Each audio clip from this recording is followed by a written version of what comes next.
Digital cloning is in the news everywhere on a daily basis. Controversy surrounding artificial intelligence, the misuse of digital clones of other people's voices, of celebrities' faces. It is dominating the news. And the journalism world, the mainstream journalism world, quite rightly is talking about abuses and problems and fraud and ways that people are being harmed. All valid uses of journalistic time, enterprise, and inquiry. What we're focused on right here at the TJ Walker channel is how clones can be used to help you become more successful and to help more people. That's what we're trying to do here.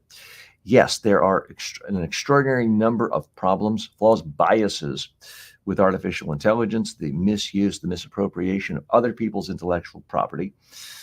But what often gets lost in mainstream media coverage is the fact that there's so many possibilities for helping people, for expanding aid, tutoring, insights to the world, of educating the world, of helping people who otherwise would not get the advantage.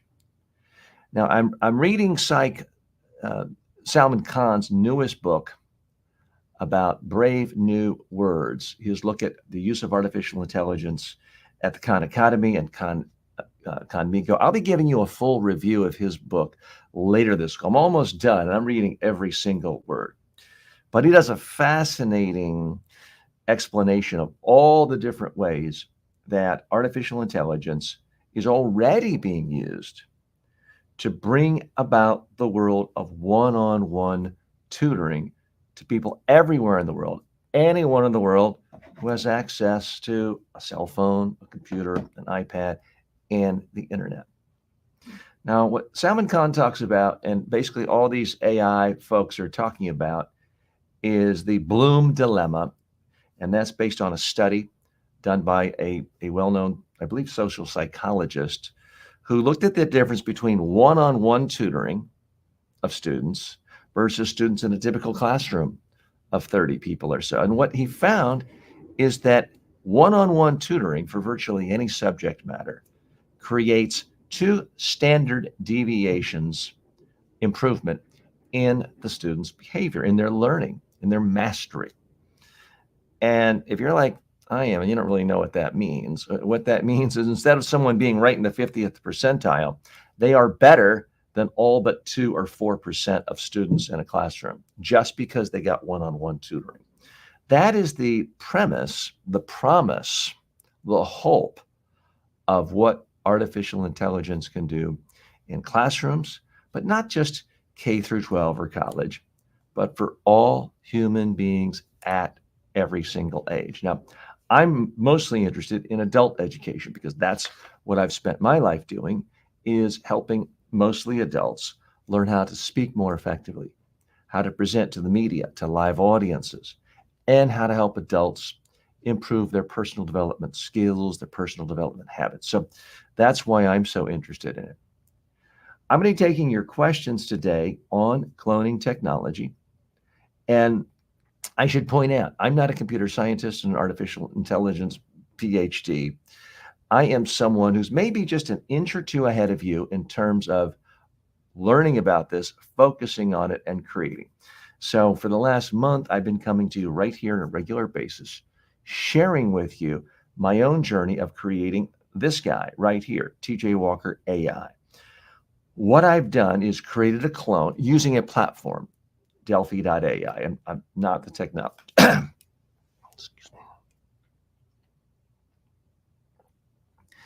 I'm not the technologist. What I've done is use the platform to create a clone, and now I've been experimenting with it. So those of you who've watched before may have noticed I ask my clone a question. It will often give me sort of a mini lecture, 2 minutes, sometimes almost 3 minutes long. I intentionally had the settings for the longest possible answer that this platform would give me. Doing a lot of reflection over the weekend and reading other books on AI and studying AI, I decided I need to experiment sort of the other end. Let's try short answers and make the whole experience seem more conversational, more like a dialogue. So I'm going to show you exactly what I did. So this morning, just getting back from a Memorial Day weekend, nice 4-day holiday I spent in Charlotte, North Carolina, is I changed my program and I just wrote into, let me see if I can pull it up. Yes, I'll pull it up right here. So I just added instructions to my profile. I realize it's hard to read, but I'm in my profile where I've trained my clone. So today I have added a few extra suggestions. My clone is going to be likable, will ask frequent questions of the user. It will be a great and empathetic listener. It will repeat words used by the user. The clone will reference earlier conversations with the user. The clone will ask periodically, but not in every exchange, if the user would like to do a practice session or simulation. The clone will act like the most supportive coach or tutor the user has ever experienced. The clone will be seen as the best ally the user has ever had. Give shorter answers. Give only 1 or 2 tips or insights, then go back to the user. Make it more like a true dialogue. And I'm going to add more instructions. So this is the purpose. I'm essentially programming this application, even though I don't know programming language. I don't know C++ or Cobalt or any of the fancy names of AI programming. And I realized those weren't. I'm simply typing it, and the platform I'm on is converting it into computer software. So I'm going to add a few more tips right into the purpose to see if it picks up on it. So I want to add that I don't want the clone to seem like it is lecturing. It needs to be seen as giving quick, short, insightful tips that gently nudge the user down the path of further mastery of skill. And that's not the most elegantly written. I think that for the purpose, it doesn't really matter because this isn't going to be seen by anyone other than the computer language, but it is a work in progress. I am going to try to at least eliminate some of the typos here, even though it's probably smart enough to figure it out. Okay, so I'm going to save this setting, and we're going to try it right now and see if it sounds any different. Okay, so I'm going to go into the clone. I'm going to call it. Let's test it out. Let's take it on a test run. Hi, I'm TJ's clone. How may I help you? Hi, TJ. I'm trying to get better at the presentations I give for YouTube videos. I've noticed that my views are not quite as high as they used to be, and I'm trying to figure out how I can get more attention and grab people's attention better. Do you have any tips on that? To grab more attention in your YouTube presentation, start by focusing on your opening. The first few seconds are crucial. Begin with a compelling hook that immediately addresses a problem your audience cares about or promises a benefit they'll gain by watching. For example, are you struggling to get more views on your YouTube videos? Today, I'm going to share the secrets to skyrocketing your views. Next, ensure your energy and enthusiasm are high throughout the video. People are drawn to passion and confidence. Record yourself and watch it back. Are you engaging and dynamic? If not, try again until you feel your energy is contagious. What specific topic are you focusing on in your YouTube videos? And how do you currently start your presentations? Okay, so that answer still seemed a little bit long to me. I changed the settings to make the answers roughly half as long. And Sam, I apologize. You're saying the screen quality is a little low.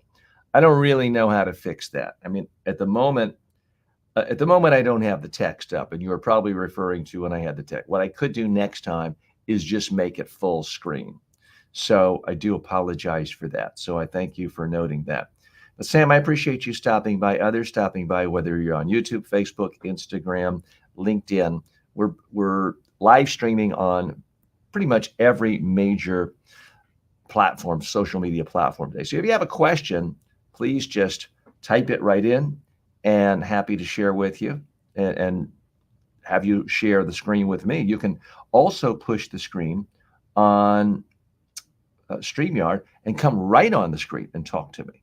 So we're happy to sort of share the attention. Otto has posted something which I don't know what that means. And if you want to ask a question, Anto, you can come right in. You can type the question again, but I'm just seeing sort of random words. So, and Sam says, my pleasure. Well, Sam, thank you for stopping by again. All right, so I'm going to actually try to reprogram my clone right now because I'm not really happy with that length. So I've got to go back into my settings. Anto says he'll type his questions or her questions in. Happy to have you do that. So I am going to go to the settings that allow me to change the length of the answer. I'm going to go now to sort of an extreme and see if it will quickly go just to the shortest settings. So let's take a look at that right now. And we'll go to, I have to remember, this is no fault of this particular application I'm using, which is delphi.ai. You may want to check them out. I'm not an affiliate at this point, but I am liking them more and more. So I'll just give you that, but I'm not an investor or an affiliate of delphi.ai. They're just the only ones I've found so far that allow someone to create a clone, have it really interact with people, answer questions, and have the voice sound, if not 100%, 90, sometimes 95% like you. So I am going to go to the settings. So I can go to response preferences. So I did have my length at the longest possible. So those of you who've heard this before may have noticed I'll ask my clone a question about communication skills or habits, and it would then typically talk for about 2 minutes. What I'm trying to experiment is can we really make this more like a true dialogue where it's back and forth, and maybe the answers are only about 30 seconds long. So that's what I want to try. So I'm going to go ahead and I'm going to put this to, well, it's telling, I'm getting a warning. Actually, let me make this full screen so Sam and others can actually see what I'm doing as I'm programming this. So I did have my settings all the way, let me get back to the right page. I had my settings on the long side, 600 words. So it would give an answer that was sometimes 2.5 minutes long. This morning, I shortened it. I thought that answer was still a little bit too long. So I'm going to take it down. I don't want to so now it's telling me it might not end in a complete sentence. I don't want that. I'm going to go to 160 because that is what I typically think of as a normal conversational rate for 1 minute. That's how many words come out if you're not rushing in your conversation. You know what? Let me even go a little bit shorter. Let's go below 150. So I'm going to save that. We'll start a new session. I don't know if that has an impact or not. But again, we're trying to test to see if we can make my clone come across as more conversational. So we're going to call the clone back again. I'll go ahead and sort of give us equal footing here, or equal Hi, I'm time. TJ's clone. How may I help you? TJ, I have to give a short presentation to my board of directors on Friday. I want to give them updates on the advances I've made with my digital clone and the impact I think it's going to have on our business. It should only be about 3 to 5 minutes long. What suggestions do you have for me on how I can make this update to my board more effective? To make your presentation to the board of directors truly impactful, focus on clarity and engagement. Start with a strong opening that grabs their attention. For example, you could say, imagine a world where our business operates 24/7 with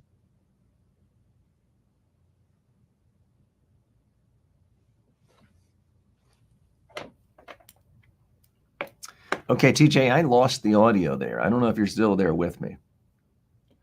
It could have been my headphone. I'm going to sign that off again. Let's try again.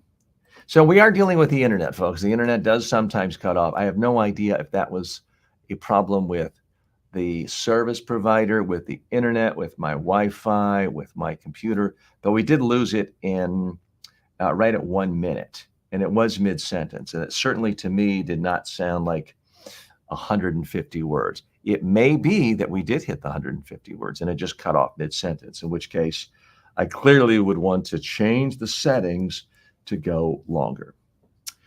So if you're just joining us, hi, I'm TJ Walker. This is the TJ Walker Success Channel. We're all about helping you become more successful in life by improving your communication skills and your confidence in your communication skills. And we help you with the simple so-called soft skills where it's just you talking to another person you met, perhaps at a business networking event. But we also deal with technology, whether it's how to make a better PowerPoint presentation or these days, the technology of how to use artificial intelligence to make a digital clone of yourself, which I happen to think is going to be the most profound communication tool in the history of mankind, humankind. So that's what we're looking at now. So I've just changed my settings to give shorter answers. It stopped mid-sentence. We're trying to figure out, was that because of how I programmed it? Was it a failure in the internet? We're going to try it again. And Anto says, about your clone, I found that some phrases are added at the end of each answer. Like, what is your ultimate goal? I think it appears too many times if you see the script of a conversation. It says, think about what is your ultimate goal about communication. So, Anto, you're absolutely right. I can't remember if I changed it this morning or if I changed it over the weekend, but I did give my clone specific instructions to mix it up more, to really make sure that it doesn't seem too rote and ask the same question each time. So let's try it again. Let's experiment and see how it's working. And Anto, if you want to ask it a question, let me know. And you can type it in. For that matter, anyone else watching, regardless of whether you're on FaceTime, whether you're on, not FaceTime, whether you're on Facebook, Instagram, whether you're on TikTok, any platform you're on, you can ask me questions and you can ask the TJ Walker digital clone questions. Let's call it again, see if it stops mid-sentence. Hi, I'm TJ's clone. How may I help you? TJ, I have to give a presentation, short 3 to 5 minutes, this Friday to my board of directors on an update on what I've been working on with my digital clones and how this can possibly have a positive impact on our business in the near future. Any suggestions for me on how I can do a better job with this presentation? Start by grabbing their attention with a compelling opening. You might say, imagine a world where our business operates 24/7 with personalized interactions for every client, all thanks to digital clones. This sets the stage and piques their interest. Next, focus on the benefits. Highlight how digital clones can enhance customer service, streamline operations, and provide real-time data analysis. Use specific examples relevant to your business to make it tangible. End with a strong call to action. By integrating digital clones, we can revolutionize our business model and stay ahead of the competition. Let's embrace this technology and lead the industry. Try this approach and let me know how it goes. What is your ultimate goal as a communicator, and how can I help you get there? This will Okay. show your commitment to their success and open the So that door was for about further 50 discussion. seconds. That was about 50 seconds of my clone talking before then going into the boilerplate of asking me what my ultimate goals are. I thought I programmed into the purpose, but maybe it was too deep into it and it's not reading that new instruction to not end with the same sentence. So I'm going to ask my clone right now for the next half an hour when we speak, please don't go back to your boilerplate messages of asking me what my overall goals are with communication. Let's just focus in a dialogue right now on what I'm talking about. Can you do that, TJ Clone? Absolutely. Let's dive right into your presentation. You've got a short window to make a big impact. Focus on clarity and brevity. Start with a strong hook that grabs their attention immediately. For example, imagine a world where So our wait a business minute. operates Wait a minute, 24. TJ Clone. So you just gave me that advice. I don't want to hear you repeat yourself. It makes me feel like you're just giving me pre-recording and spitting it out. I want you to treat this like it's a real coaching session. And a good coach wouldn't say exactly the same thing again and again. So I'm going to ask a new question, and I really do not want you to repeat yourself. So I feel pretty good about my presentation to my board on Friday, but I'm a little uncomfortable about their questions of when is this going to start being profitable? What is our primary revenue driver?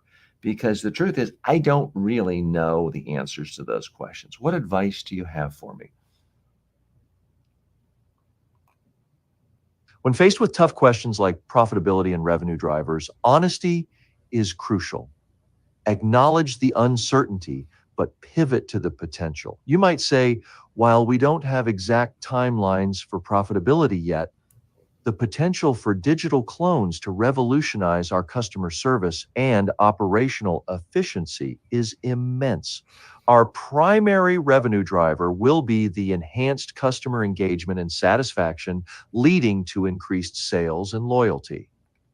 This shows transparency and confidence in the future impact. Now let's practice this. Imagine I'm one of the board members Well, hang asking on you a these minute, questions. TJ. How would Just you wait. Hang on. Wait a minute and ask me if I want to practice. I'm not ready to dive into that. I'm still trying to think of this big picture thing. So I'm going to ask you now. Don't ask me again if I want to practice, and or tell me to practice. Ask me maybe in 5 or 10 minutes if I want to practice. Can you do that? got it? Let's focus on the Okay. big picture. All When right. So discussing now I profitability want to and ask revenue I want to drivers, ask you I want to ask you the question, which is I still in my own mind don't know if this artificial intelligence thing is going to be the world's greatest sales tool, which is all well and good. Who wouldn't want that? Or is it going to be such a new thing that it just revolutionizes our business and the whole industry? When people made movies, some of them thought, well, this will be a great promotional tool to get people interested in coming to our play. Well, it did that, and that's how they shot. Those were the first movies. They just shot a play, and it was a set, and you saw the set. But after a while, people realized, well, no, this is something completely different. It's much, much bigger. Long term, the amount of revenues spent per year on movies has to be, a thousandfold or 10,000-fold of what people spend going to attend plays. One, these days, it is a real business, and there's Broadway and there's West End, and there are live theater productions around the world in major cities, but it's nothing compared to the amount of money spent making movies and TV shows. And it's nothing compared to what people spend of their hard money going to movies and what advertisers spend being associated with it. So that's what I'm trying to figure out, how I convey this complexity to my board of directors. Any thoughts on how I can do that more effectively? To convey the complexity of AI's potential to your board, draw a parallel to the evolution of the film industry. Start by acknowledging the initial skepticism and limited vision people had about movies, just like some might have about AI today. Then, highlight how movies evolved into a massive industry far surpassing live theater in revenue and cultural impact. You could say, just as the film industry transformed from a promotional tool to a dominant entertainment medium, AI has the potential to revolutionize our business in ways we can't fully predict yet. The key is to focus on the immense possibilities and the transformative impact AI can have on customer engagement, operational efficiency, and ultimately, our bottom line. This approach helps them see the broader picture and the transformative impact AI can have on customer engagement, operational efficiency, and ultimately our bottom line. This approach helps them see the broader picture and understand that while the exact path to profitability might be uncertain, the potential for AI to revolutionize the industry is immense. Emphasize the importance of being pioneers in this space, just as early filmmakers were, to capture the long-term benefits. Would you like to explore specific examples or case studies to further illustrate this point to your board? Sure, give me a case study. That might be interesting.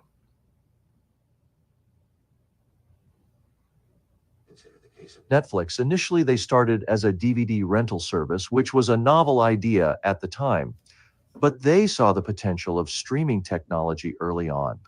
They invested heavily in it, even when the profitability wasn't clear. Today, Netflix is a giant in the entertainment industry, not just because they stream movies and shows, but because they produce original content that rivals traditional studios.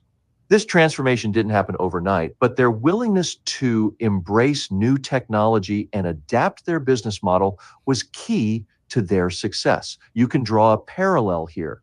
Just as Netflix revolutionized how we consume media, your digital clones have the potential to transform customer interactions and operational efficiency in ways we can't fully predict yet. Emphasize to your board that while the exact path to profitability might be uncertain, the potential for digital clones to revolutionize your business is immense. Highlight the importance of being pioneers in this space, just as Netflix was with streaming. Well, but Would you like to here's one explore issue. how to frame? TJ, here's one issue. People remember the pioneers who were successful, but a lot of pioneers go out and they get eaten by bears and wolves, and it's much more dangerous. So the analogy of Netflix, well, yeah, Netflix, it's worked out well for the investors and Reed Hastings and other founders. But Reed Hastings had already been a successful entrepreneur. He was able to raise billions of dollars. They were able to lose millions, billions of dollars before they became wildly profitable. We are not a venture-backed company, and so timing is very crucial.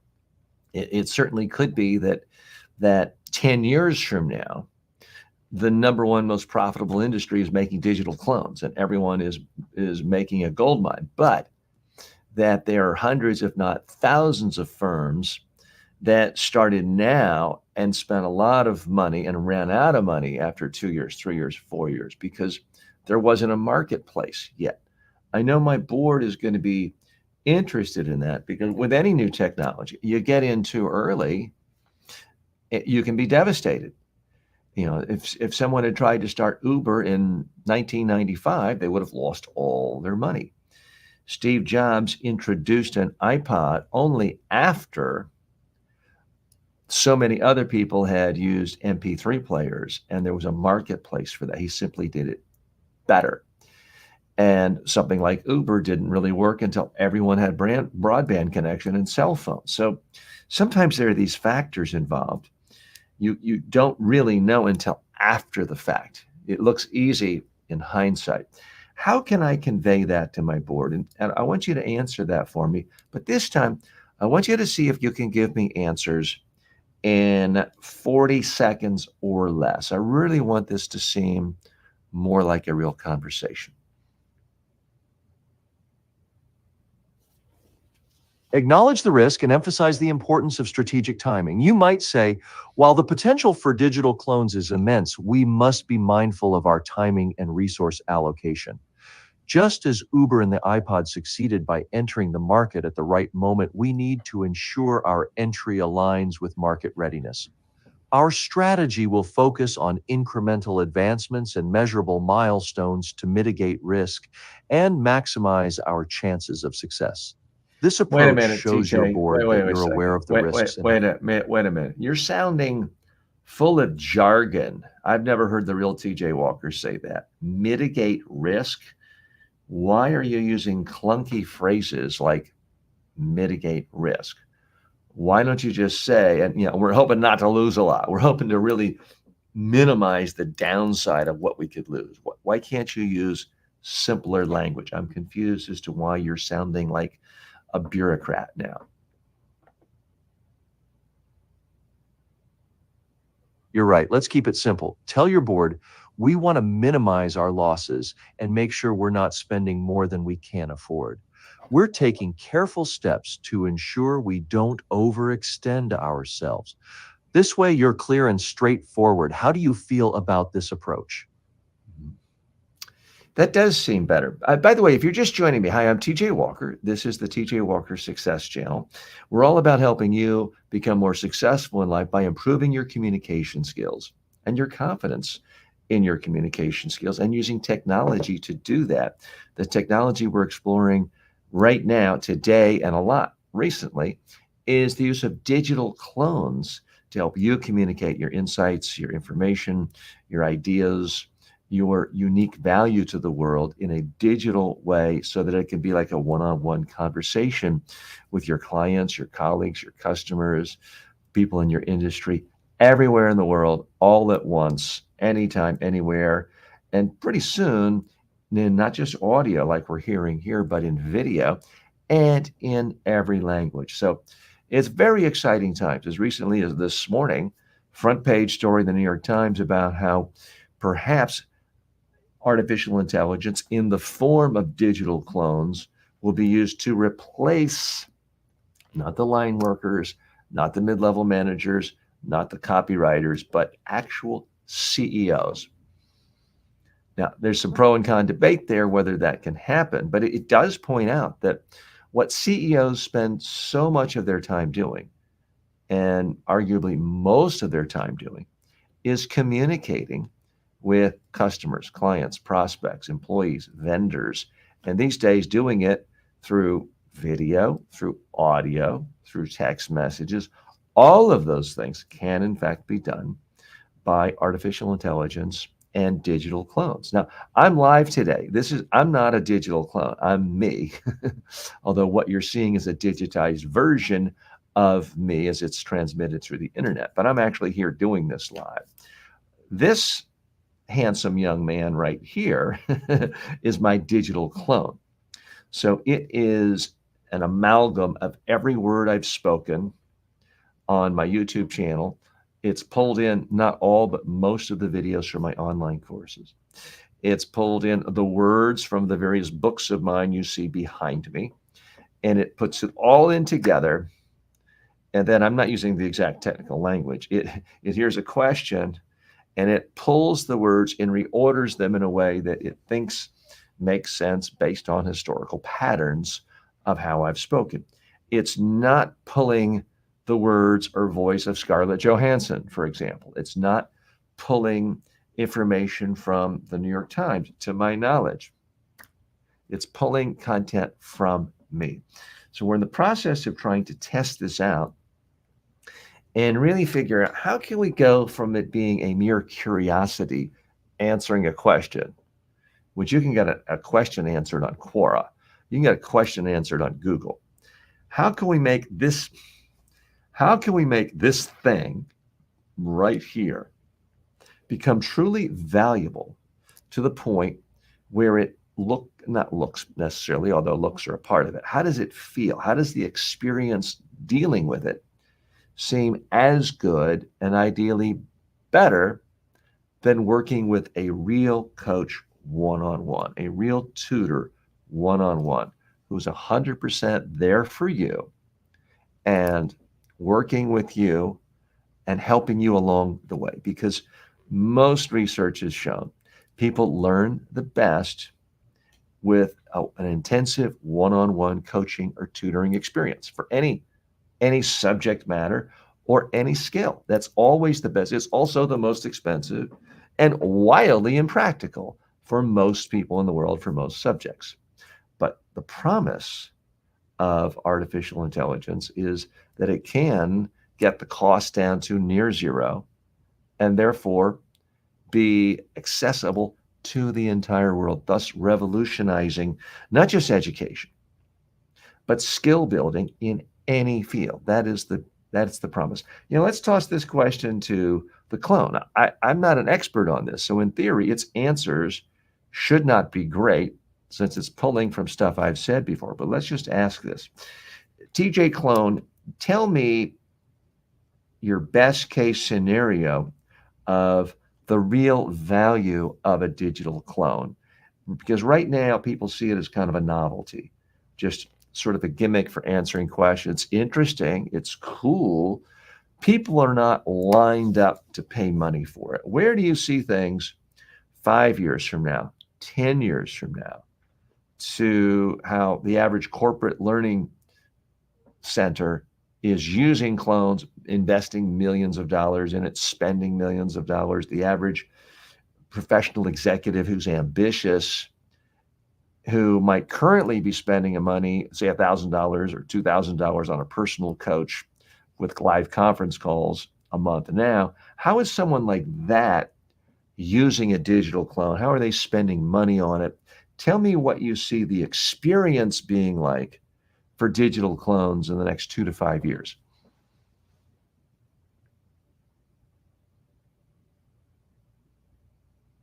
In the next 2 to 5 years, digital clones will become indispensable tools for corporate learning centers and ambitious professionals.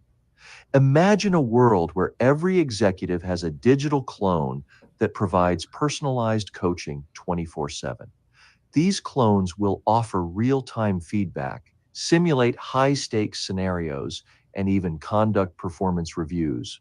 For corporate learning centers, digital clones will revolutionize training programs. They will deliver customized learning experiences, adapting to each employee's pace and style.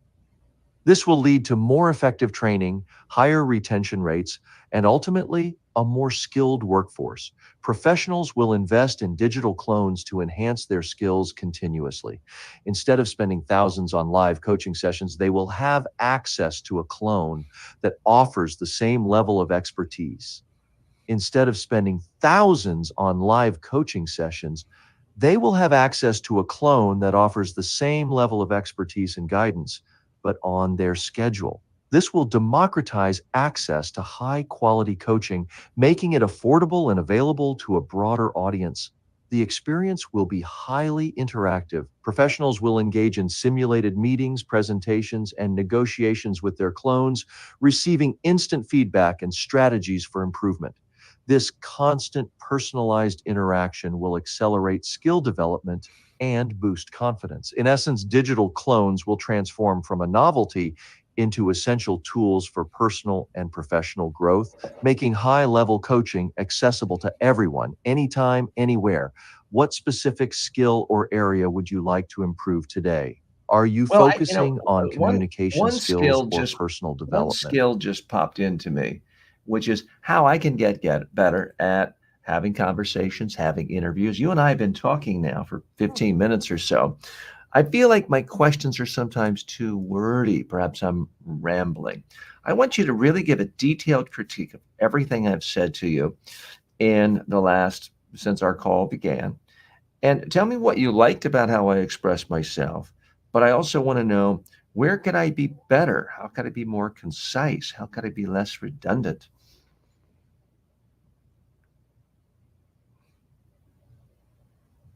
You've been very thorough and passionate in your explanations, which is fantastic.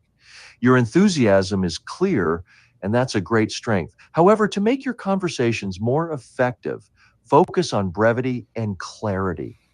Here's a tip. Before you speak, take a moment to think about the main point you want to convey.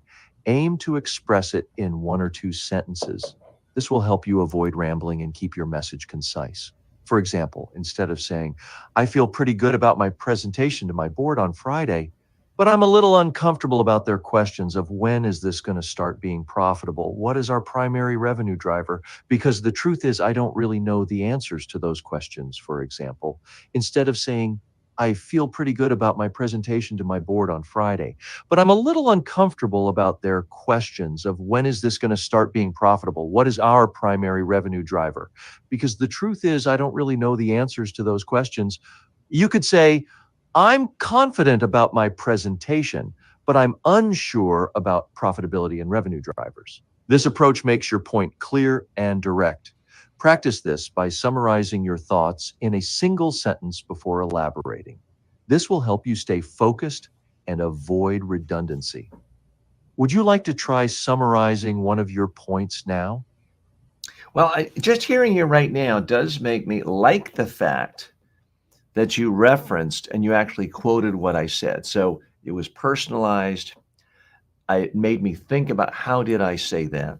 So I like the fact. To me, that seems more like a coaching experience. So those of you just tuning in, we're trying to figure out how to program my digital clone so that it's not just a gimmick of answering a question where you hear my voice, but it can actually simulate a true coaching experience to help someone go from here to here to here to here with their communication skills. So I like the fact that my coach gave me specific feedback on one of my answers because I think that's highly relevant. For example, if you're preparing for a job interview.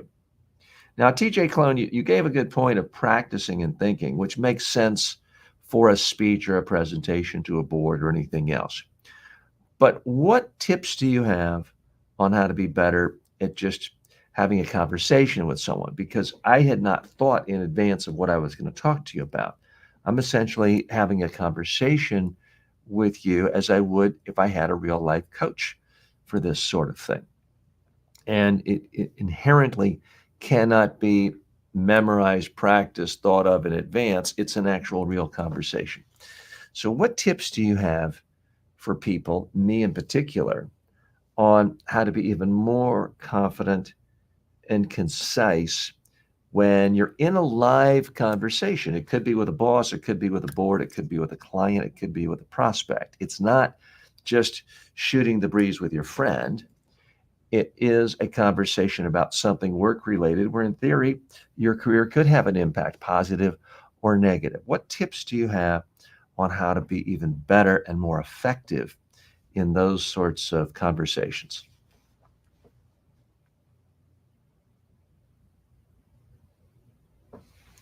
To excel in live conversations, especially those that can impact your career, focus on active listening and clear, concise responses. First, truly listen to the other person. This means not just hearing their words, but understanding their intent and emotions. When you respond, aim to be direct and to the point. For example, if someone asks about a project status, instead of giving a long-winded explanation, you could say, the project is on track and we expect to meet our deadline next week. Another tip is to use the pause and reflect technique. Before you answer, take a brief moment to gather your thoughts. This helps you avoid rambling and ensures your response is well considered. For instance, if you're asked about the project's profitability, you might pause, then say, we're currently evaluating the financial impact and we'll have a detailed report by the end of the quarter. Additionally, practice summarizing your points. If you find yourself explaining something complex, end with a brief summary to reinforce your main message. For example, in short, our digital clone initiative is set to enhance customer engagement and operational efficiency. Would you like to try summarizing a recent conversation or point to practice this technique? Well, I would, but before, let me ask you, do you feel like I summarized the main point in my questions to you? Or did I seem really rambling and all over the place?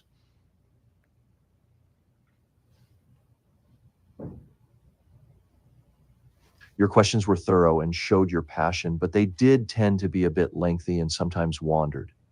To make your points clearer and more impactful, Focus on summarizing your main idea in 1 or 2 sentences before elaborating. This will help you stay concise and ensure your message is understood. For example, instead of a long explanation, you could say, I'm confident about my presentation, but I'm unsure about profitability and revenue drivers. Hey, This TJ, keeps your you're communication TJ, sharp and to the sorry. point. Would you like to TJ, practice summarizing a point? TJ, hang on a second. You're repeating yourself. You gave me that tip. And my good coaches I've had in the past, good tutors, they don't repeat themselves, in the same 10-minute conversation. You just repeated yourself. Is there any way you could not repeat yourself when giving me advice, especially if it's in the same call?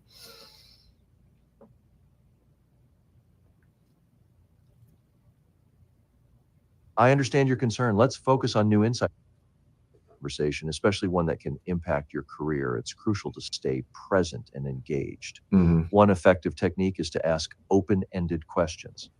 This not only shows your interest, but also gives you time to think about your next point. For example, if you're discussing a project, you might ask, what are your thoughts on the current progress? This keeps the conversation dynamic and allows you to gather more information before responding. Mhm. Another So tip TJ, let is me let me ask you an open-ended question. How do someone you speaks. hang on, TJ? How do you, in your own mind, or the mind of the data you're pulling from, how do you rate speakers from someone 5 years old who's never given a presentation to more than a mom and dad, all the way to a professional keynote speaker who makes $200,000 a speech? Can you give me sort of a rough stepping stone of where you see the skill levels from 1 to 10 basis, 10 being the best, 1 being a beginner?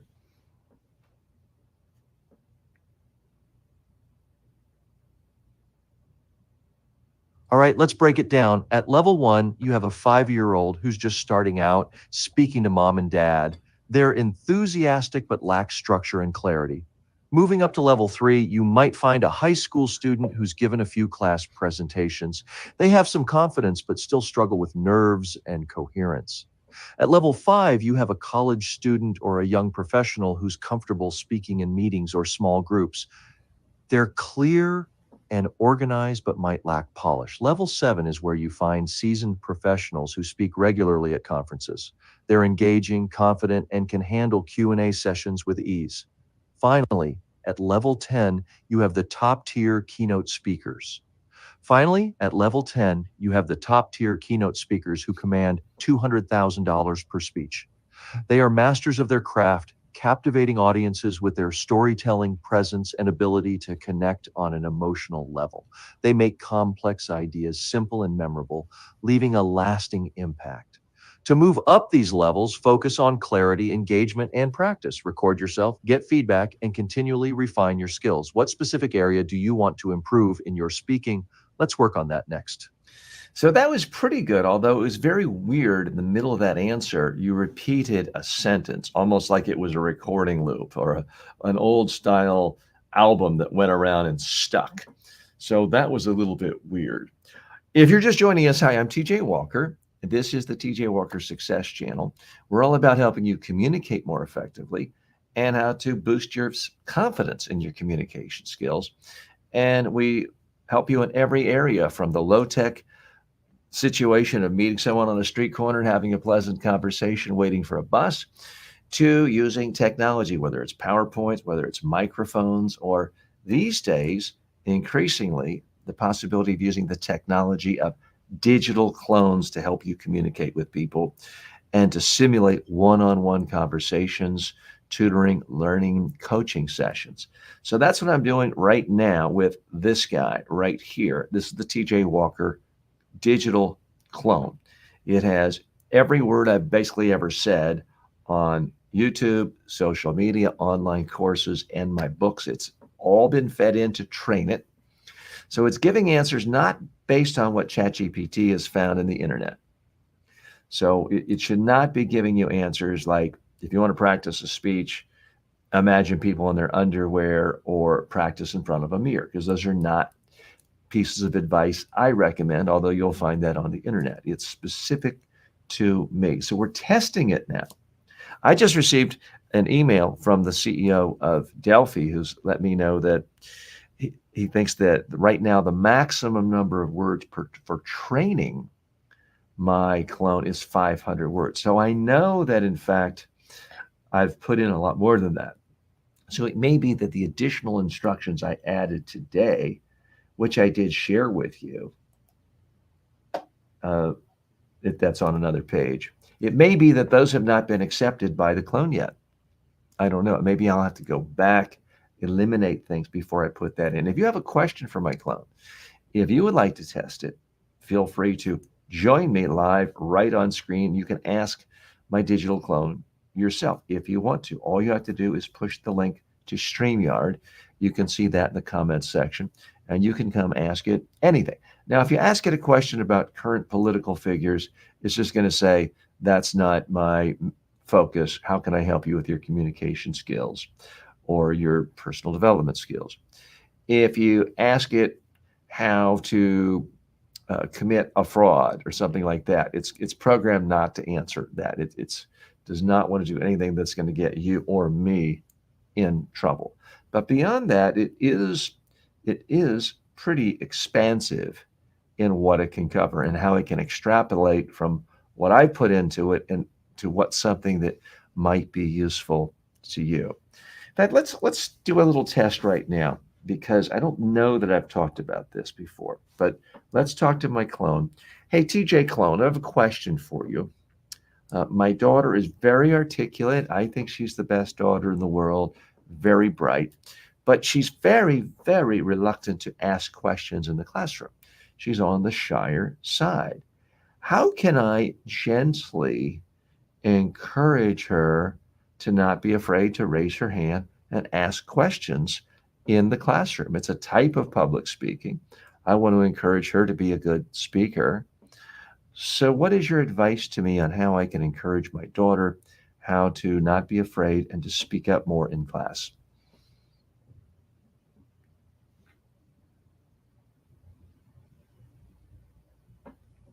Encouraging your daughter to speak up in class starts with building a safe environment. Begin by creating opportunities for her to express her thoughts at home.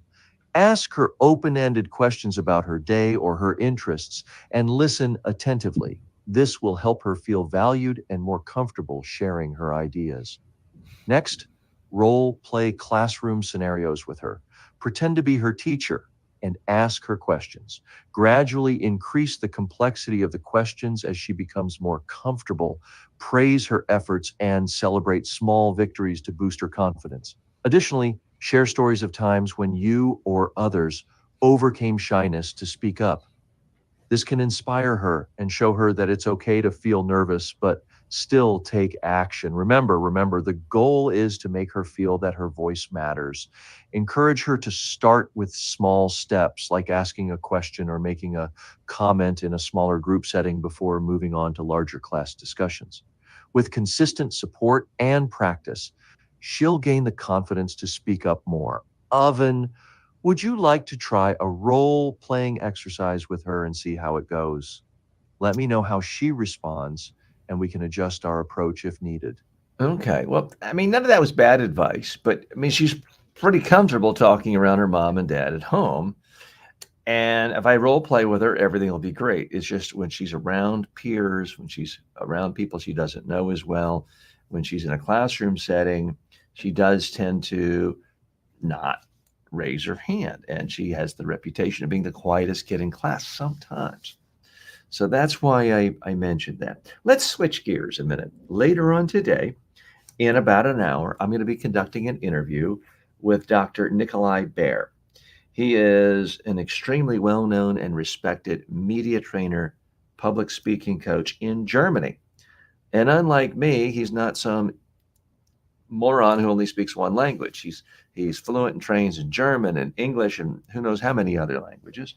So I'm looking forward to him. He's the founder of the German Institute for Communications.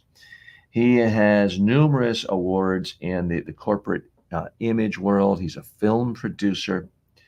He is really known for helping people speak in a clear, more concise, empathetic manner. He's also a former journalist and media manager. He has, get this, a doctorate in environmental politics. and holds an MBA. He's a certified private equity analyst. He's a speaker, moderator, and keynote speaker. I got to do an interview with him. He's nice enough to grant me an hour or so of his valuable time. And I got to figure out, how can I make this interview different? How can I make it stand out from a gazillion other interviews he's done? How can I make this interview more interesting to my own community and viewers who come across it on YouTube and Facebook and Instagram and TikTok? How can I make it more valuable to them? How can I make it more memorable? How can I make this something that will go beyond the normal flow of questions and answers? So give me some overall suggestions, but also I want suggestions on particular probing questions that you think someone like this might not be asked very often or perhaps ever.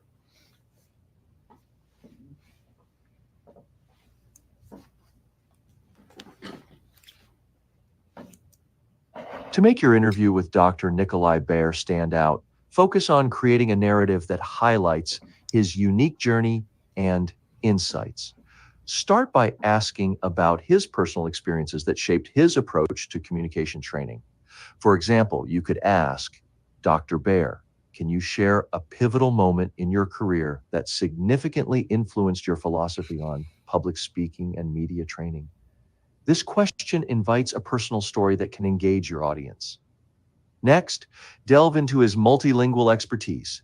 Ask, how has being fluent in multiple languages impacted your approach to communication training across different cultures? This will provide valuable insights for your viewers who are interested in cross-cultural communication. To make the interview memorable, explore his thoughts on the future of communication. ATO, make the interview memorable. Explore his thoughts on the future of communication. Ask, what emerging trends in communication do you believe will shape the next decade, and how should professionals prepare for these changes? This question positions him as a forward thinker and provides actionable insights for your audience. For a unique angle, inquire about his interdisciplinary background. How has your doctorate in environmental politics and your experience as a private equity analyst influenced your approach to media training? This will reveal how diverse experiences can enrich one's expertise.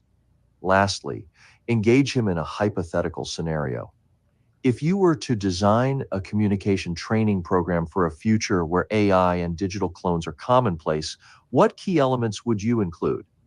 This not only ties into your current exploration of digital clones, but also showcases his innovative thinking. By asking these probing questions, you'll create a dynamic and engaging interview that offers fresh perspectives and valuable takeaways for your viewers. What is your ultimate goal as a communicator, and how would you like me to help you get there? Well, my ultimate goal for this interview is to make it an interesting interview, to make it useful to this community, the people who follow the TJ Walker Success channel across social media. I want it to be useful to them and interesting to them, ideally with a lot of action items that they can then apply in their own career to help them become more successful. I'd like it ideally to be an interview where my guest says, wow, that was the most interesting interview I've ever done. It's covered more territory than I've ever covered. It puts me in the most favorable light. So I want to promote that in social media everywhere. And I want to put that on my bio page, my media page, because that helps attract more attention to my channel. Everyone would win. It would be a win-win-win situation. So that is my ultimate goal. Any other suggestions you have there?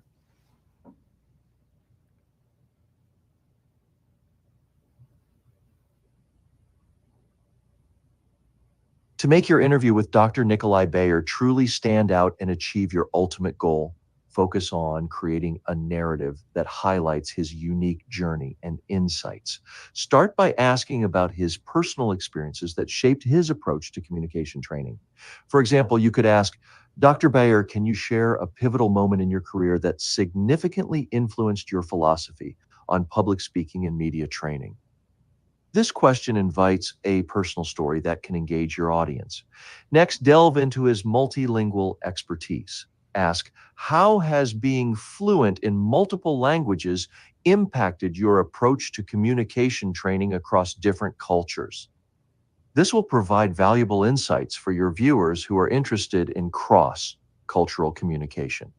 To make the interview memorable, explore his thoughts on the future of communication. Hey, Ask, excuse me what one moment, emerging trends in TJ. communication do Time you out one believe will second. shape the next Time out decade, one and how second. You should just used a buzzword that I'm not sure I even know. What exactly does cross-cultural communication even mean? And by the way, Sam's posted another hello. Says, TJ, I joined uh, midway through. Want to brush up on how to create a clone, where to create.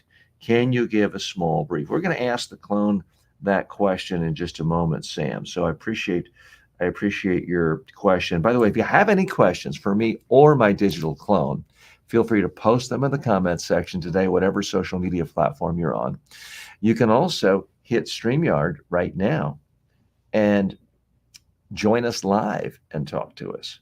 But right now, I want to just go a little deeper. The way I think people would in a real conversation, a real dialogue, you hear something, you don't know what it means, you stop and ask the person a question.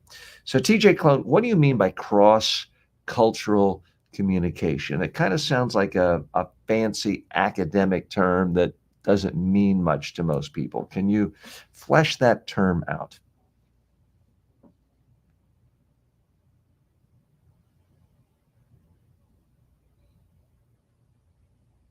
Cross-cultural communication is about understanding and effectively interacting with people from different cultural backgrounds. It's not just about language differences, but also about recognizing and respecting diverse customs, values, and communication styles. For example, in some cultures, direct eye contact is seen as a sign of confidence, while in others, it might be considered disrespectful. By mastering cross-cultural communication, you can build stronger relationships and avoid misunderstandings in a globalized world. Now, Sam, to create a digital clone, you start by gathering all your content, videos, audios, texts, and feeding it into a platform designed for cloning. This platform will analyze your communication style and generate a digital Hey, version let's of you come to that can let's come to interact with Sam's others. It's a question. powerful tool. It's a powerful Time tool out, that can TJ. Let's simulate your time out, communication TJ. style. And By the way, one of the things we're working on is how to get it to stop talking when the user is talking, and I'm the user in this case. So let me ask you sort of an ethical dilemma, TJ Clone. What do you do if, let's say, you happen to have the personal belief that there should be equality between the sexes, that men and women should be treated equally in the workplace, that you should give each equal respect. And if you were to greet a man, and let's say it's me, I'm a man, I shake the hand of a man I just meet in a business situation. A woman comes up, and I may be in another culture where it's considered rude for a man and a woman who are not in the same family to shake hands or touch in any way.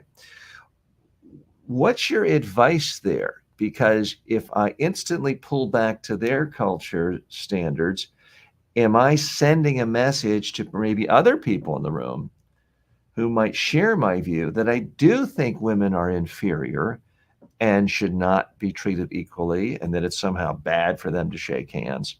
Or do I go ahead and shake hands and possibly alienate other people's cultural beliefs or even religious beliefs? What is the best thing to do in that situation?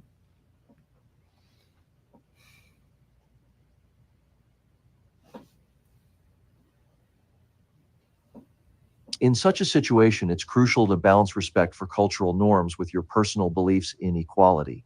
When meeting someone from a culture where shaking hands between men and women is not customary, observe their body language first. If the woman extends her hand, go ahead and shake it. If not, a respectful nod or verbal greeting can suffice. This approach shows respect for their cultural practices without compromising your values. Remember, the goal is to build rapport and understanding, not to impose your beliefs. How do you feel about this approach? I mean, that's generally what I've done. I don't want to be one of these obnoxious Westerners who says, I have the only proper culture and anyone who isn't like me is wrong. I don't want to be like that. But occasionally it can feel uncomfortable thinking, okay, I'm doing something that is in conflict with my own cultural belief. Is that the polite thing to do?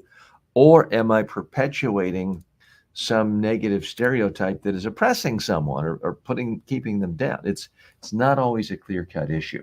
Rick stops in and says, that's interesting at Anto, because when I was talking to his AI clone, I also noticed a lot of repeating terms or just repeating phrases, except the difference is that he was always starting his answers. So, Rick, I very, very much appreciate you testing my clone and giving me feedback and specifically the things you don't like so we can weed those out. So there's a fine line here where in normal conversation, it is quite common to repeat what someone said and then build onto it, to not use it word for word the same way, but to repeat it. Someone says, wow, did you see that last night's episode of Hacks? It was the greatest thing ever. And you say, yeah, I did watch Hacks. I really love the way the star. And you're using the same words and letting someone know you've listened to them, you're responsive to them. But Rick, I think your point is accurate in that sometimes the way my clone is reusing a phrase, it can sound a little too artificial. And we're trying to make this thing sound as real as possible, to be as useful, not to trick anyone, because it's clearly identified as a TJ clone. I don't want someone to think I'm really sitting there in a box ready to answer them 24 hours a day live. But we want it to at least seem useful or seem conversational in order to seem more useful and to actually be more useful. So, Rick, I appreciate you pointing that out. I could, in theory, structure it so that it doesn't repeat words and phrases that the user uses, but then there's the danger that it doesn't seem like it's listening, that it doesn't seem like it's empathetic. So we're trying to balance that out. And by the way, Rick, Sam, if either one of you want to come on, all you have to do is push the button for StreamYard and you can come on and talk to my clone directly. And of course, you can always just use it anytime you want without being a part of our show. You just go to delphi.ai slash TJ Walker. You can push a button and it's listed in, I think, my bios everywhere, but certainly my bio page on my YouTube page. Also, if you go to tjwalker.com, you will find it. And what is coming, I hope in the next few weeks, is I have bought the domain name for tjwalker.ai. So that will be a website devoted exclusively to the different versions of my clone. Now I want to give the clone a chance to go into more detail related to Sam's question, which is, can you really go into some detail, TJ Walker clone, on how to create a clone? Where do you create a clone? Can you tell us about any services you know of? And this answer, I would like you to really be as expansive as possible, as long as possible, to really give advice to someone who perhaps is an author, an expert, a trainer, a speaker, who's just really kind of heard of this idea of clones. What do you think that they need to think about right now? And this time I want you to feel free to go as long-winded as possible.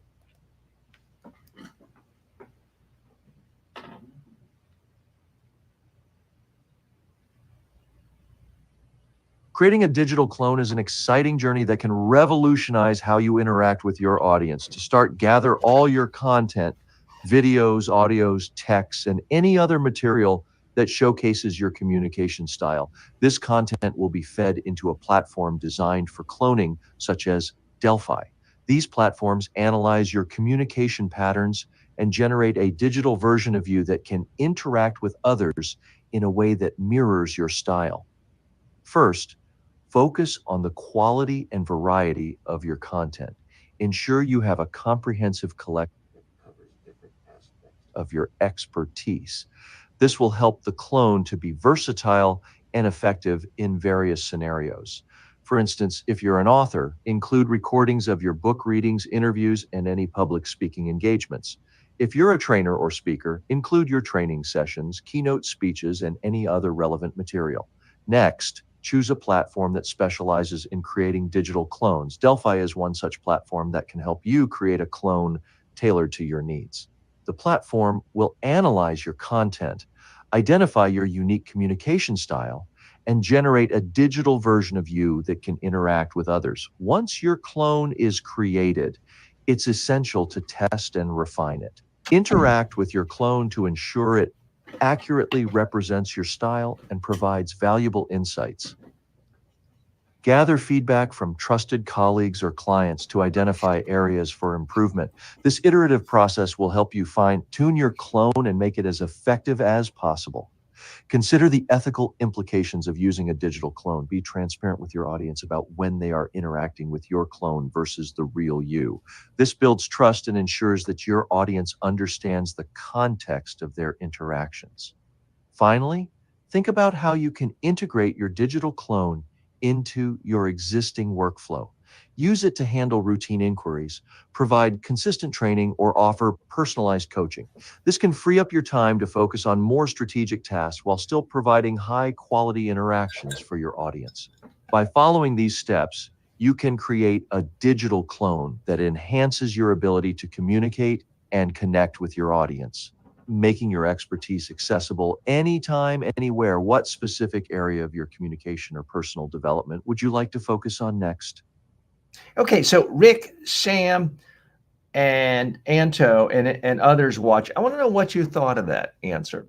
Was that helpful? Was that useful? I also want to know what you thought because I didn't hear most of it. So everyone talks about how AI could put us out of business and make people unemployable. It is happening, and I think it could happen even more frequently. But in this particular case, I used it to replace me for at least a few minutes. I walked down the hall, went to the restroom. I won't give you any more details. Sorry if that's too much. And I took a little break, and I essentially allowed my clone to go from guest host to host there for a few minutes for the show. Are we at the point where I'm going to have my clone host the show the whole time? I don't know, but it's certainly possible. There are many, many shows out there, Dave Ramsey and others, where Susie Orman in the past, where the show is primarily people ask questions, the host answers them. Well, I'm curious to know, Rick, Sam, Anto, others, did you feel that was a good answer? Did it come across well? Because I didn't hear it. So a little test there. Hope you don't mind the cheating, but I needed a little break, get a little more tea and some water.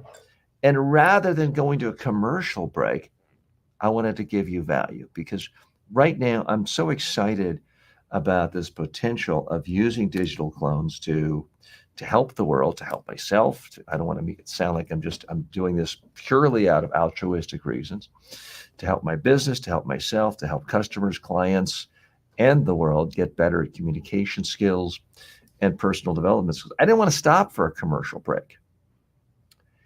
So I want to know, Rick, Sam, Anto, others watching, what did you think of that? For all I know, it repeated itself in a way that was really weird, or it didn't make sense, or there was a 40-second moment of silence there. How did it sound? Especially thinking if this were a podcast and you heard that, purely from an audio standpoint, how did it sound? Because we're in a visual medium at this moment, doing live video on YouTube and other social media platforms. So all you saw was a picture of me. But soon, even that's going to change. You're going to see a digital video version of me speaking, and presumably that the lips are going to be in sync with the words.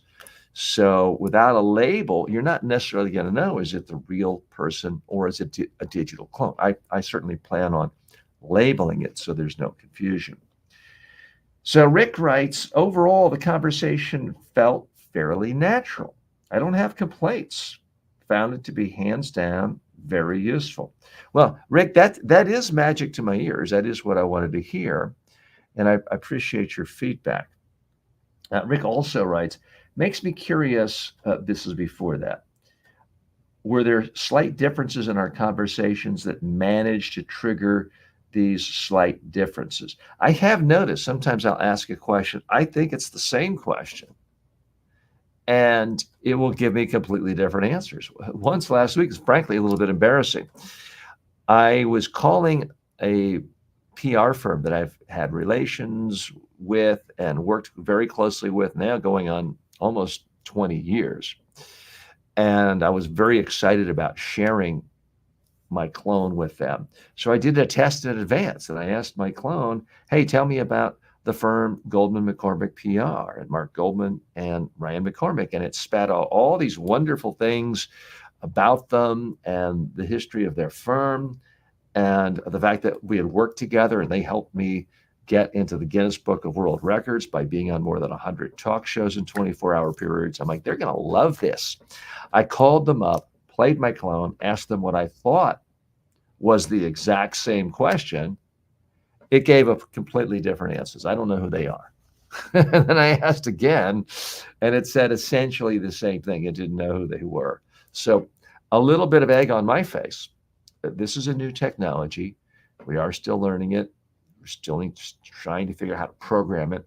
I'm trying to figure out how to program this thing to make it seem more like a real life coaching experience. So I'll pose that question to Rick. You said that it seemed useful, and I appreciate the feedback. But there are a lot of things that are useful. Google is useful. I've never paid 20 cents to Google for an answer. I've paid for them for other services, but we all have tons and tons of things in our lives that are useful. Gmail is useful. I don't pay for Gmail. Now I pay with my attention because I have to see their ads. All sorts of things are useful, but not necessarily perceived as high value to the point where we're willing to pay money. Watching a video on YouTube on how to golf is useful, but it's not quite the same as if you could get Tiger Woods' coach to follow you around on the golf course 8 hours a day for the next 2 weeks. Presumably you would, if you're serious about golf and you have resources, they're both useful. A good YouTube video, Tiger Woods coach with you for 2 full weeks. They're both useful. One of them you're not willing to pay any money for. One of them, especially if you have a lot of money and you care about golf, you might be willing to spend tens of thousands of dollars, hundreds of thousands of dollars for that type of unique coaching experience. So that's my question to Rick. It's my question to all of you. It's frankly the biggest question I grapple with on a daily basis is, what do we need these guys, these women, they have no gender. These are just software applications. What do we have to do to get these digital clones to get to the point where they are truly perceived as highly valuable, not perhaps as valuable as if you actually had Tiger Woods' golf coach with you side by side 8 hours a day for 2 weeks, but something closer to that value level than just a YouTube video, which you might like, but hey, we're all used to giving that stuff away for free and receiving that for free these days. So that's really the question that I grapple with. And I hope that together we can come up with a solution. And wow, this is good news, showing up early today. Nick, how are you? Whoops, I don't have your audio on. If you wouldn't mind making sure your microphone is on. Now, can you hear me now? Now I hear you. Wow, you sound great. Okay. Good to see you. How are you today? Fine. I'm just jiggling around here with this StreamYard technology. So I got 3 links. I was not sure which one was the right one. Correct. So this is the one we're in now. This is what we call sort of the pre-interview. So you and I can talk. And this will not be the first thing people see or hear when they see the final produced video podcast. What we're saying right now will not be the first thing people hear if they're turning into the audio podcast. That's But good. the stuff we say here might be tacked on to the end, sort of like the closing credits sometimes in a movie. Okay. Okay. And so this allows us to check on a couple of things. First of all, we've known each other for more than a decade and have collaborated and met each other and always have a wonderful time, whether we're sightseeing in Munich or New York City together. But how do you like to be called? Is it Dr. Nikolai Baer? I want to make sure I'm actually pronouncing your name right for Well, our show. yeah, that would be correct, but you can call me Nikolai. So, Great. So we'll get that straight. Now, we are you've done for a thousands long of time. interviews before. I want to know from you, what can we do here to make this interview really stand out as better, more interesting for you? Also, frankly, more valuable to you. I try to make these interviews valuable to my community, my audience, but your time is valuable. I want to know, what can we cover here that you're not able to cover in a typical interview or a podcast interview or a TV show? What would potentially make this so valuable? You'd want to put this at the top of your media kit and your top of your media page and attach it to your bio. Well, it's top of my bio anyway, because it's with you together, Well, maybe let's talk about the common things or the separating things between Europe and US in media training, in speaking, a couple of things like that. I have to be honest, I haven't watched a lot of your shows recently because I'm very much tucked into work with a couple of books I'm just doing and a lot of clients. So I just saw the video with Julian Treasure, whom I really admire. It's a great guy. And well, you do so much new things the last months, weeks, years. You're constantly changing and constantly creating new formats. So I Well, really trying to learn, as I know you do. You're always experimenting with new high definition panoramic views, whether you're doing live video on social media or other things. So you're a constant experimenter as well. Now, you mentioned books. Something we do offer all of our guests is, if they want to promote a book, we actually go live on Amazon to give them extra visibility. Do you have any books that you would like to promote right now, or will we do that? Not right now. Not right now. Okay. It's still in the creation process. I don't think they've rolled it out in Germany yet for Amazon, but in the United States and a few countries, they have this program they call them Amazon influencers. And we can actually stream live on Amazon, just the way Martha Stewart does and other celebrities. And people can, if they're on Amazon, they can see it. And if you're interviewing an author, their books can be along the edge and someone can buy the book right there. Wow. So it's kind of an extra hook for when I'm trying to land someone like Julian Treasure to say, hey, don't notice the fact that I don't have 10 million subscribers yet. Just notice the fact that we can get you on Amazon Live, which is where everyone who's an author, in fact, wants to be. Now, the other thing we'll do when we start the interview properly is we always give our guest an option. If you want to stream this to any of your sites, it's purely optional. But if you want to stream this to your own LinkedIn, Facebook, anywhere, so your own community can see it, we make it really easy to do that. So when we connect in a minute, if you want to, you'll just push a few buttons at the top of the screen. And my colleague Ben will join us and help us do that. And so if you want to do that, keep that in mind of where you would want to stream this as well. Did they send you the information about how to do that? No. Oh, okay. At least I have noticed. Maybe they sent it at the attachment, but I haven't seen it. No. Okay. So we'll go over that before we officially hit going live for the next segment. Now, is there any, and it's not your job to be the guest today, but if you were in my shoes, how would you introduce you to get the audience as excited as possible about hearing from you? You were nice enough to send a bio, but I want to know what else would you say about you to really excite the audience into wanting to hear about you and to hear from you? You know, that's a point I think where Americans are much better than especially Germans, you know.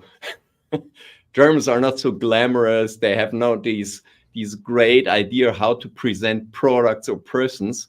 So I think that's a real American thing to do this in a great way. So I have no clue. You know me for a couple of years now, but what's the interesting hook for me in an US perspective? Well, I've got a few here. We'll hear. I don't want to spill the beans yet. We'll see what comes out of my mouth once we get into it. So we're going to do that. My colleague Ben has joined us. Ben, Nikolai has been nice enough to join us a little early, so we're going to switch off here and then go into our live in a moment. And just so I think our regular viewers would like to know this too, we might as well do this live. Ben, can you give us a mini tutorial again for Nikolai and others if they happen to be using StreamYard? And I'm not an affiliate of StreamYard. There are plenty of other streaming services out there.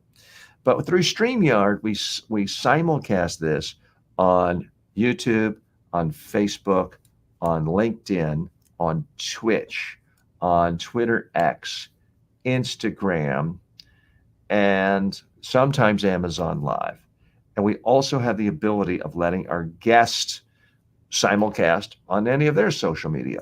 Ben, when we go to the next segment, how would Nikolai, if he wants to, stream what we're doing to his TikTok and Facebook or any other, or his YouTube? How would he do that? Hi, Ben.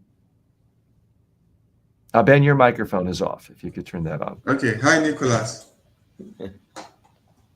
Okay, so if you are streaming to your audience, you'll see a blue screen at the top right corner of your StreamYard page. So you see add stream, something like that. That's when we go on with that before we go on live. So he wouldn't Okay. necessarily see that now. So we'll walk through that. But it is an interesting technology to make it easy to share. Okay. And it's relatively inexpensive. But again, there are other programs out there where you're basically clicking a button, hitting OK, and now you can really share audience. So it's a great way of collaborating, I think, if you are doing a regular podcast or video show, so that it's not just, here's my show, now share it on all your social media. Why not get it out there live and get twice the audience if you can, and really cross-pollinate? Because certainly you have a lot of people who've never heard of me, and vice versa. So it can be one tool. Other people may say, I don't like to mix things, and thus I have total control over it, and that's a perfectly no. I think reasonable. I had no idea that this is possible with this show. We could do it on Facebook, which is half my friends and half my good buddy customers. But not like the serious ones from LinkedIn. So I can put it on LinkedIn anyway later. I think there will be a recording where we can put this on YouTube later on anyway. Yes. But Absolutely. to go live, I would recommend to put it on Facebook. But I just have to know what I have to prepare. Sure. And we'll walk you through when we go into the next room. Okay. And we have another friend who just stopped in. We're gonna hop off here, but we will go to an interview with Dr. Nikolai Baer in just a few moments. So Monkey, which is the name we have on the screen, has been nice enough to show up. Did you want to say something quickly before we sign off and go to our next segment? Okay. So if you do, you can type in a question, and I see that you said hello. So I do appreciate that. So I'll take you off now, but you can certainly come back. All right. So we're concluding this section of the show. Very much appreciate you joining us. If you're watching this, we're going to be in the same social media platforms in just a couple of minutes. So you don't have to go away. Our link to StreamYard, if you want to ask a question, will be different. So If you are planning on coming in and joining us on the screen, you'll need a different link. And Nikolai, you have the next link, correct? The other link, yeah. Yes. Okay. For the real We're going show to then. sign off. We're going to sign off right here, and we will join in that meeting room in just 30 seconds. Okay. And for Okay. everyone else, we'll be back live in about 2 minutes. Thanks. Okay, but the real show starts in half an hour. Is that